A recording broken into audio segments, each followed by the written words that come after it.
Let's bring in our panel. From Washington, D.C., we have Liberia's former Minister of Public Works, Gyude. He also served as the Deputy Chief of Staff to former Liberian President Ellen Johnson Sirleaf. In Davis, California, we have Grant Harris. He was the former U.S. President Barack Obama's senior advisor on Africa. And from New York, we have the director of the China National Association, Victor Gao. Gentlemen, thank you very much for joining us. Gyude, let me start with you.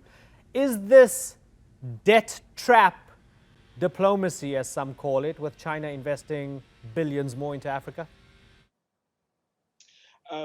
Again, thank you for having me. And in my last piece, I argued that the debt trap diplomacy case has never been compellingly made. There's been no evidence presented to show that China is engaged in debt trap diplomacy. Chinese investment in Africa has actually come as an excellent opportunity for Africa. China, it appears, is the only country with both the inclination and the resources to address Africa's vast infrastructure deficit. So, no, I am one of the people who do not agree with the debt trap diplomacy line, and I don't think there's any evidence to be able to support that. Grant Harris, do you agree that the African continent should be welcoming Chinese investment and aid with open arms? I do think the African continent should be welcoming investment from all countries around the world, but I think how the investment is conducted does matter. And to say that some of the investment is too heavy on debt and loans and too heavy on taking strategic assets in return is not to cast aspersions on all Chinese investment across the board. There are some cases, whether it's Djibouti or other countries around the world, where the amount of debt provided by China is really to an irresponsible level. For instance, in Djibouti, between 2014 and 2016, because of Chinese debt, the debt to GDP ratio has shot up from 50 to 85%. We're talking about a very small country, less than 1 million people, less than $2 billion for the country's GDP. Yet with China's massive investments, they're really able to make grand concessions and at risk of taking over the port or taking over geostrategic resources. Victor Gao, what's in it for China? What does it need? Does it need land? Does it need goods and services? Is it agricultural products? Or is it just gaining that political foothold? Thank you very much for having me. As we speak, the China-African Summit is going on in Beijing, and more than 50 heads of states and heads of government from many African countries are gathered in Beijing to talk with the Chinese leaders about how they can cooperate and how the two sides can really contribute to capacity building, to the nation building in many African countries. Now, for the many infrastructure projects in Africa, as a general rule of thumb, almost in any commercial activities you undertake, equity as well as debt are equally important. Therefore, to focus on debt is probably misleading, at least to a certain extent. Now, for any particular project, if you purely measure whether some of the African countries can afford or can pay either equity or debt, then your conclusion is probably that many of these countries will not be able to undertake many of these mega infrastructure projects, whether they are roads, railways, airports, seaports, you name it. However, I think the key to the success in many African countries is to build up infrastructure connectivity to enable their companies and society at large to engage in many of these what they need, right, Mr. Gao? Economic enterprises. Certainly, and that's what they need. Absolutely, but then again, looking at it again from the other perspective, from what the Chinese actually want or need, the C word, not the very rude one, the other one, colonialism. Are African countries giving up their sovereignty by getting into these deals with the Chinese? Well, I think the Chinese engagement with Africa started in the late 1950s, and across all these decades, it has never ceased.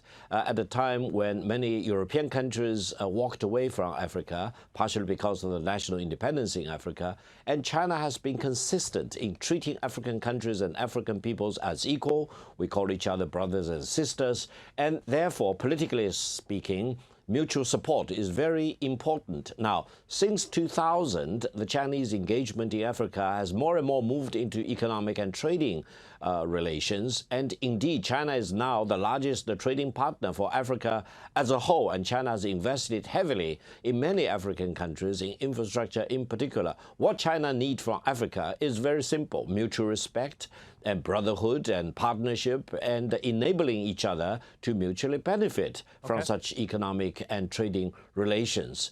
And this is not colonialism either. If you call it colonialism, either you do not understand what colonialism means, or you misunderstand. All these economic and trading relations are really taking place for the benefit of the African countries and peoples. Okay, so Grant Harris, you clearly have, you have one side that's more powerful and wealthy than the other, and they're making big offers here. And one of the things we've heard a lot of over the past decade and a half or so, is that there are no strings attached when it comes to the Chinese. When it comes to the US and the Europeans, they have too many caveats and there's too many needles to thread here in order to get the aid or even trade. When it's the Chinese, no strings attached.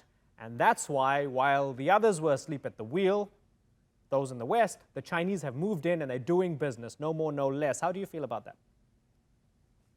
I think that a lot of the language that is thrown around can be quite misleading. To say that there are no strings attached, there are strings attached.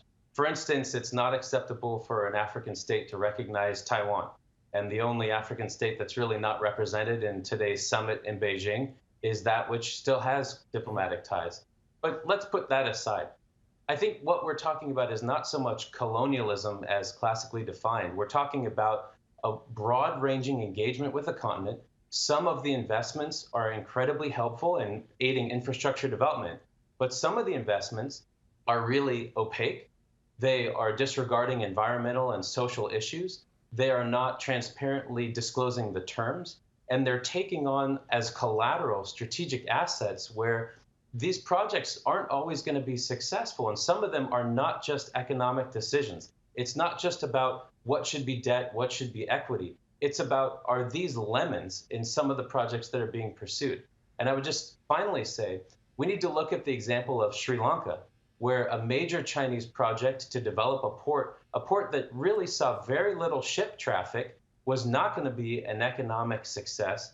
But then when it started to fail and the Sri Lankan government was overly leveraged in debt to Beijing, they sacrificed control of the port in a long-term lease and the area around the port too. So it's a broader play than just investing in good infrastructure projects. Yeah, and it's caused a lot of outcry in Sri Lanka. Hambantota, that's the port. It left the country owing China billions, about $13 billion as far as I understand. That's a big issue in Sri Lanka. Perhaps there are fears that this could happen to African countries. Gyude Moore, I want to pick up on a point that Grant made.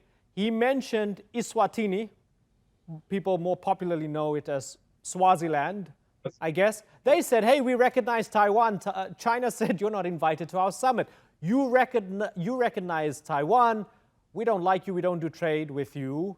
You're out. Aha. So what do you mean by no strings attached? Of course there's strings attached. You have to be on side politically with the Chinese. Is that the price African countries have to pay?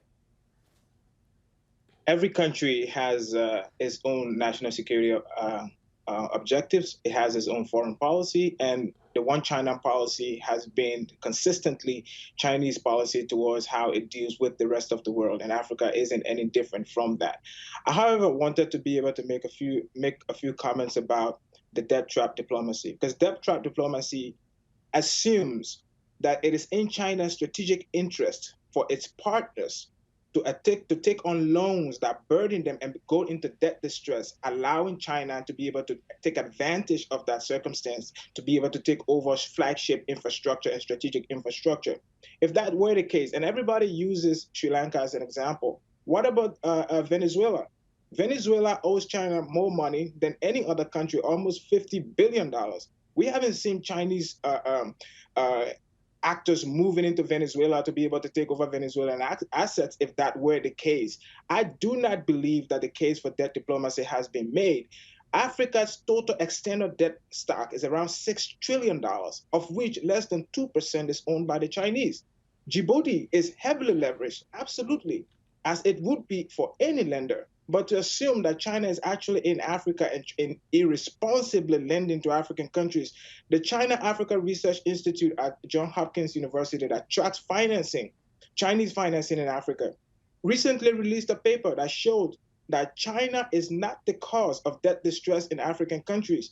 Most African countries have taken debt from traditional lenders, from the private sector, and China's presence in Africa, again, almost 78 billion of the money that China has given to African countries have gone to infrastructure that is really, really needed on the continent if we are to be able to develop economically. So again, to try to close the space of Chinese lending and Chinese partnership with Africa by this language of debt diplomacy doesn't really do well. And again, I should point out that in 2000, at the end of the turn of the century, when there were civil wars and AIDS was ravaging the continent, most Western countries didn't look at Africa as a place to do business.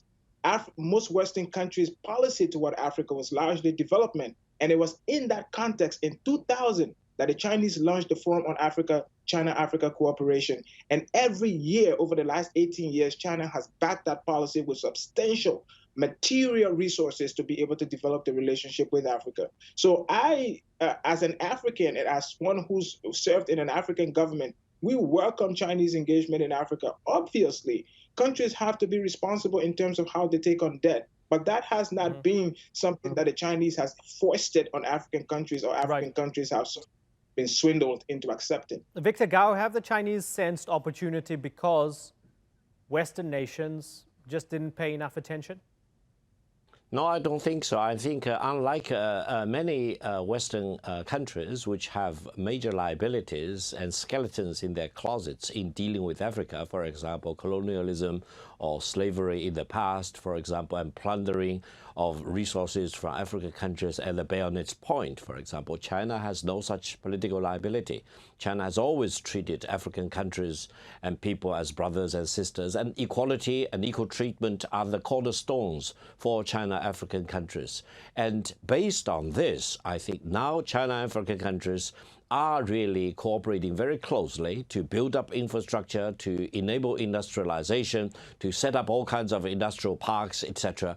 This is not the so-called neo-colonialism, because the taste of the pudding is really in eating it. You need to ask the African countries themselves whether they want to have these infrastructure projects built up, whether they want to move on to the path of industrialization. And I think this is mutually beneficial, and Western countries, including the United States or all the other European countries, are welcome to go to Africa to really undertake one project under another, to lend to the African countries, to assist in the process of industrialization, to enable the African countries to grow faster than before. This is what China needs. China has no monopoly in Africa. China really welcomes the opportunities to work with other developed countries, other emerging countries, to pool our resources together. And the objective is the better development of the African countries and the better happiness of the African people. Grant Harris, for many people, Theresa May dancing awkwardly recently, I think in Kenya, was a sort of microcosm of the awkward relationship that many Western countries, particularly former colonial powers, have with the continent and different countries within the continent. While she dances awkwardly, while Donald Trump's only tweet on record, and I might be mistaken, about the continent, at least in recent history, was to allege that there's a white genocide taking place in South Africa, right? So while, again, these traditional powers, the UK, the United States, and I'm particularly interested in your thoughts with regards to the United States, seem to be asleep at the wheel, have the Chinese taken the opportunity because Western policy vis-a-vis the African continent has just been rubbish? I think the Chinese have been, for decades now, making grand investments in the continent. And I think it's to their credit that there's a massive infusion of capital for many projects. But I think it's naive to say that 100% of engagement is all positive, that there's nothing negative, that there's nothing problematic with massive amounts of debt that don't have transparency associated with them.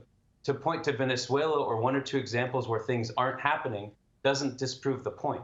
the same Johns Hopkins paper and other things that have been cited have still said that though there are many causes of the high debt burden in Africa, in some cases, whether it's Djibouti or elsewhere, others citing Namibia, looking at increasing debt in Ethiopia and Kenya as well, that there are cause for concern in terms of the amount of debt being taken on. So I think it's naive to argue that absolutely 100% positive. If we're going to be talking about how this looks over time, we've got to remember there's no such thing as a free lunch. Well, let's see if African countries will end up paying for that lunch. If they are perhaps hidden strings attached, we'll be watching China's engagement with the entire continent very closely as the summit unfolds and wraps up. Gentlemen, it's been a pleasure having you all on the program. Gyude Moore, Grant Harris and Victor Gawe, thank you for joining us here on the Newsmakers.